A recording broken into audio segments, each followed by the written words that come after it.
So we have Hapen Im, who is going to be our panelist joining us later today, who's very active in LA Koreatown and with the Korean community, not only in California, but more broadly. Can you elaborate a little bit more on the Korean data points that you signaled out? I think that came in later in your presentation, Jerry. Anything off the top of your mind regarding that specific ethnic breakdown? Yeah, so historically, and by historically I mean from about the 1990s onward, where at least some kind of census politics related information was available to disaggregate the Asian American voters. Typically, Korean Americans were voting for the GOP, regardless of the candidate. And by that, I mean something closer to like 60-ish% would vote for the Republican candidate. And then after, I believe this was true in 2016 as well. I don't remember this off the top of my head clearly, but in 2020, we saw an interesting shift. They suddenly pivoted so that the majority actually went in favor of Biden. This is kind of a historic first. And the same is true for the Vietnamese. Vietnamese Americans, to the extent that we have recorded information about voting choices, they typically favored the GOP candidate. But again, in 2020, the majority decided to tilt in favor of Biden.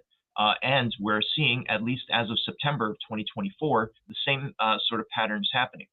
Is this because potentially a generational succession? Maybe there are fewer first-generation folks, and maybe this is a generational factor. That may be the case.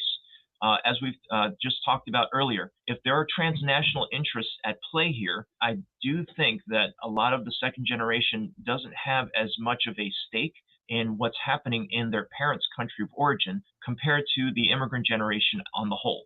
So if that immigrant generation is getting smaller and the second generation is getting bigger within the Korean population as well as the Vietnamese population, then we might start to see a shift in their political interests depending on how they're being socialized here in the United States.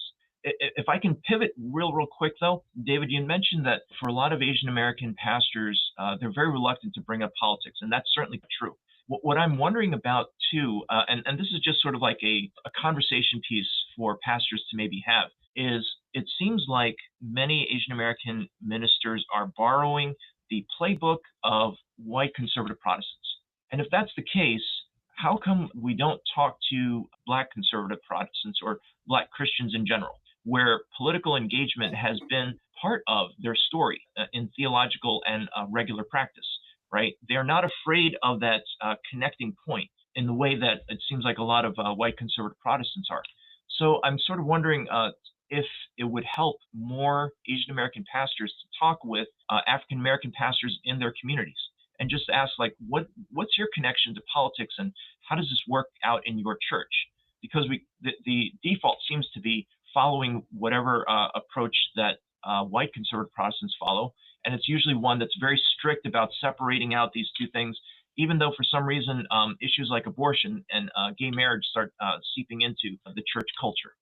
So, well, Jerry, I appreciate your feedback. And also with Hapen's question, I think disaggregating some of the particular ethnic patterns within Asian America is extremely helpful and important to notice what is shared across East Asian, South Asian, Southeast Asians, but also, and Jerry, you alluded to this, the generational differences that we've already begun to outline. I think that's super important to disaggregate first gen from second gen, along with Gen Z and Alpha.